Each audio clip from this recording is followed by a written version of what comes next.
روزی روزگاری بازرگانی یک توتی داشت. توتی آرزوی آزادی داشت، اما بازرگان به علت وابستگیش به توتی او را رها نمی‌کرد. یک روز به دیدار توتی رفت تا با او ملاقات کند.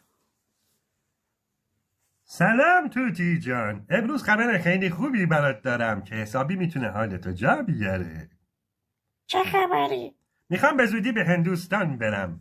برای همه اهل خونه میخوام هدیه بیارم. تو چی میخوای بابا جان؟ هندوستان؟ تو خود منم با خودت ببر. تو را که نمیتونم با خودم ببرم عزیزم، ولی اگه چیزی میخوای بگو واسط بیارم. من چیزی نمیخوام. رو درواسی نکن. باشه، حالا که اصرار میکنی میگم. پیش توتی های هندوستان برو بگو من توی قفسم. بگو دلم براشون خیلی خیلی تنگ شده. باشه عزیزم، پیغامتو بهشون میرسونم.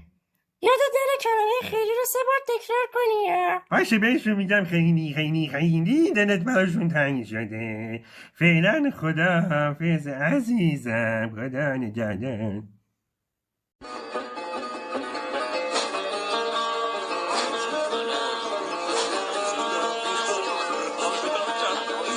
بهت میخوره عامل پیغامی غریبه. آره عزیزم سلام، یه توتی دارم خونمون تو قفس. تو قفس؟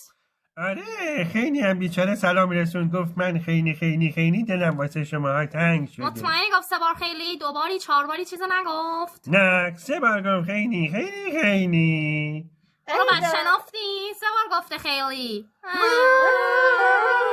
من خاک به سرم، چی شد؟ چرا اینا همچی شده؟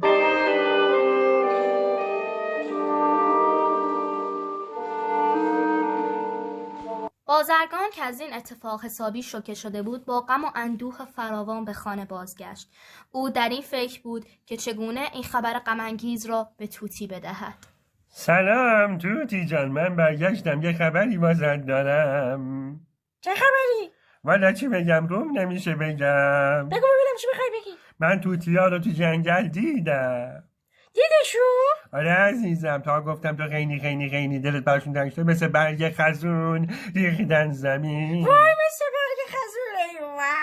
ای بابا، ای چی شد خاکم به سر، فشارت افتاد عزیزم. بیا بیرون، بیا نفس بکش، بیا هوا بخور.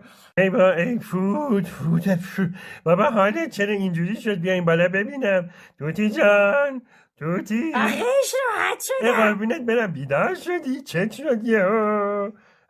خیلی ممنونم ازت، باعث آزادی من شدی. چی؟ باعث آزاد حرف سیاسی چرا میزنی قربونت برم؟ اونا با این قش کردنشون به من یاد دادن چجوری باید از قفس خلاص شم. بله بازرگان جان بازرگانه. بای. بیا برو تو قفست. و بله دوستان، این گونه بود که داستان توتی و بازرگان به پایان رسید.